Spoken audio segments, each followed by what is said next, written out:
Saudara-saudari yang terkasih, Horas, Shalom, salam jumpa untukmu semua.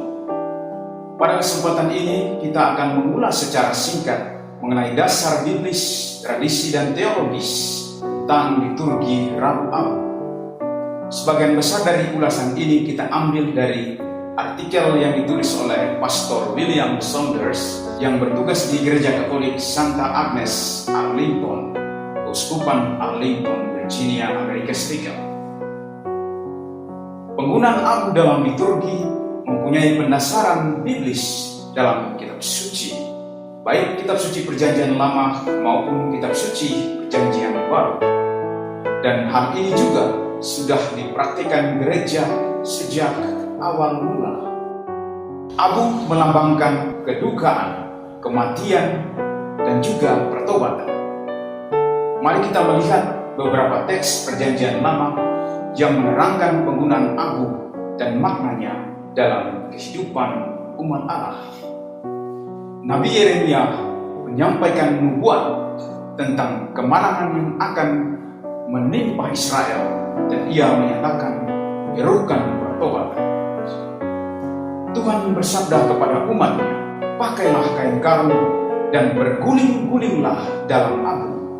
Berkabunglah dan merataplah dengan pedih seperti orang yang menangisi kepergian anaknya yang tunggal, sebab peminasa akan menyerang kamu dengan tiba-tiba. Yeremia bab 6 ayat 26. Nabi Yesaya juga menyebut kebiasaan menggunakan abu dalam kehidupan jemaat Israel. Seorang pemazmur menyebut abu dalam doanya untuk menggambarkan kepedihan dan kedukaan. Aku makan abu seperti roti, minumanku bercampur air mata. Kitab Mazmur bab 102 ayat 10. Ada juga teks-teks lain yang menerangkan penggunaan abu sebagai lambang pertobatan dan kedukaan. Dalam kitab Ester, Mordekai mengoyakkan pakaiannya dan menggunakan kain kabung.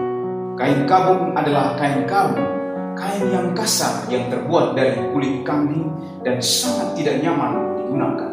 Dan ia juga membubuhi dirinya dengan abu. Ketika dia mendengar titah Raja Ahasiweros dari Persia untuk membunuh semua orang Yahudi yang ada di Kekaisaran Persia. Dalam kitab Ayub yang kisahnya ditulis sekitar abad ke-7 atau ke-5 sebelum Kristus, Ayub memohon pengampunan Tuhan dengan mengatakan, aku mencabut perkataanku dan dengan menyesal aku duduk dalam abu. Ketika menubuatkan penawanan Babilonia di Yerusalem, dan dia menulis seperti ini, aku mengarahkan mukaku kepada Tuhan Allah untuk berdoa dan bermohon sambil berpuasa dan mengenakan kain kabung serta abu.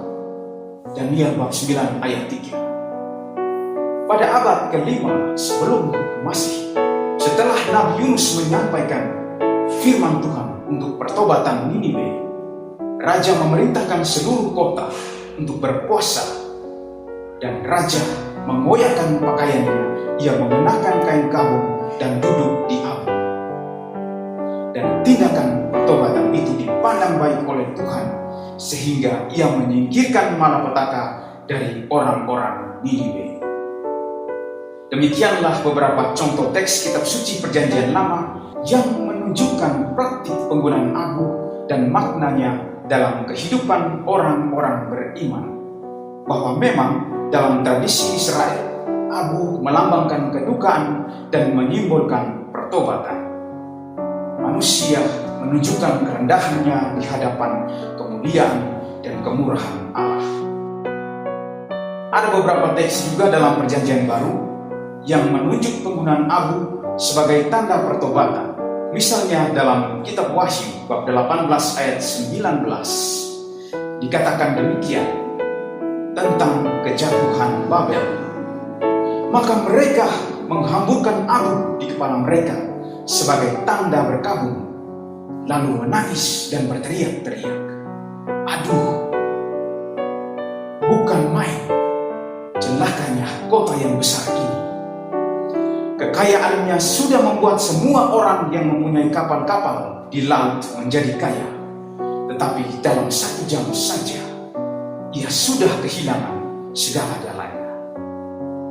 Penulis surat kepada orang Ibrani juga menggambarkan salah satu ritus penyucian dosa yang dilakukan di Bait Allah di Yerusalem, di mana ada penggunaan abu di dalamnya, darah dari kambing dan sapi jantan, serta abu dari kurban anak lembu dipakai untuk memerciki orang-orang yang najis menurut peraturan agama supaya mereka menjadi bersih.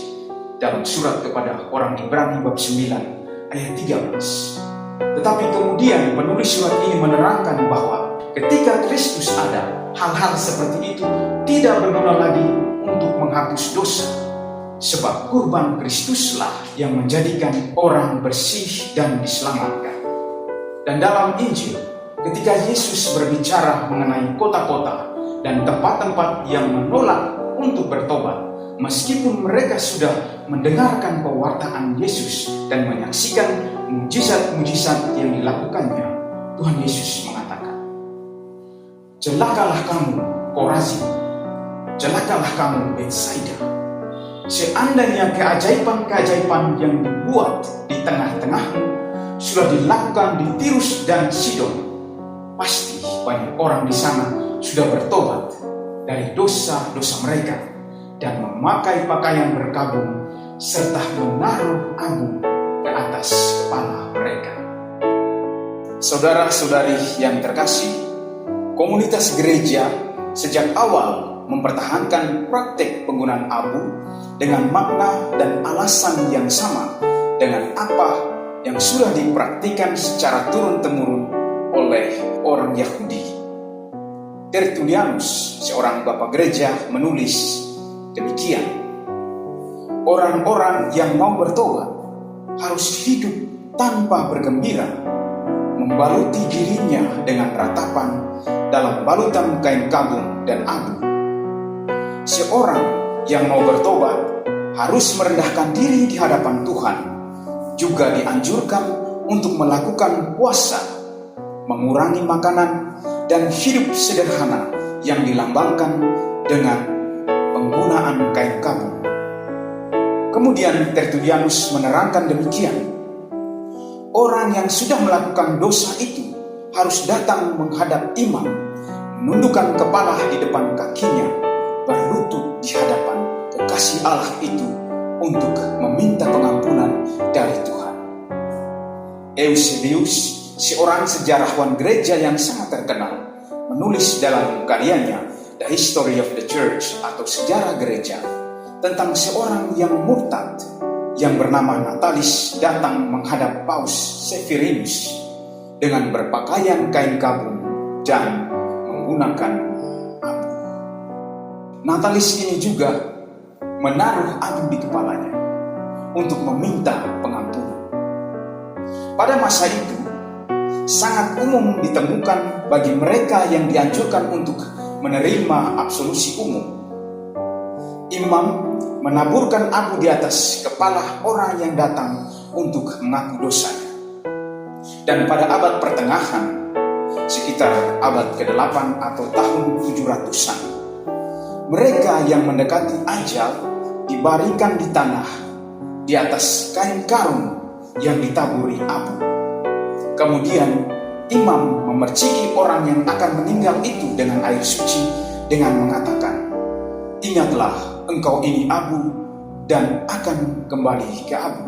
Atau dengan kata lain, "Ingatlah, engkau ini tanah dan akan kembali ke tanah." Setelah diperciki air suci, imam bertanya kepada orang itu, "Apakah engkau mengenakan kain kabung dan abu ini sebagai tanda pertobatan di hadapan Allah sebelum hari penghakiman?" Dan orang yang sekarat itu akan menjawab, Ya, saya setuju atau saya menghendakinya demikian. Jadi saudara-saudari, dari semua penjelasan tersebut kita dapat mengerti bahwa penggunaan abu dalam liturgi kita menyimbolkan pertobatan, perkabungan, dan juga kematian atau kefanaan dan kerendahan manusia. Ingatlah, manusia hanya debu dan abu. Tuhan mengamati semua bintang di langit, tetapi manusia hanya debu dan abu belaka. Sirach bab 17 ayat 32. Akhirnya penggunaan abu di dalam liturgi dipakai untuk menandai masa prapaskah, 40 hari masa persiapan, tidak termasuk hari Minggu, untuk merayakan Paskah. Maka pada hari Rabu Abu, kita menandai diri dengan abu, menerima abu yang ditaruh imam atau pelayan luar biasa di kepala kita atau di dahi kita, untuk menandakan niat kita untuk bertobat dari dosa-dosa selama masa puasa atau prapaskah. Sejak abad pertengahan, gereja sudah menggunakan ritus ini untuk memulai masa tobat yang menjadi kesempatan berahmat, di mana kita mengingat dan menyadari kefanaan kita dan meratapi dosa-dosa dan kesalahan kita. Dalam praktek liturgi kita saat ini, abu yang dipakai pada hari Rabu Abu diambil dari hasil pembakaran daun-daun palma yang digunakan pada perayaan Minggu Palma di tahun sebelumnya.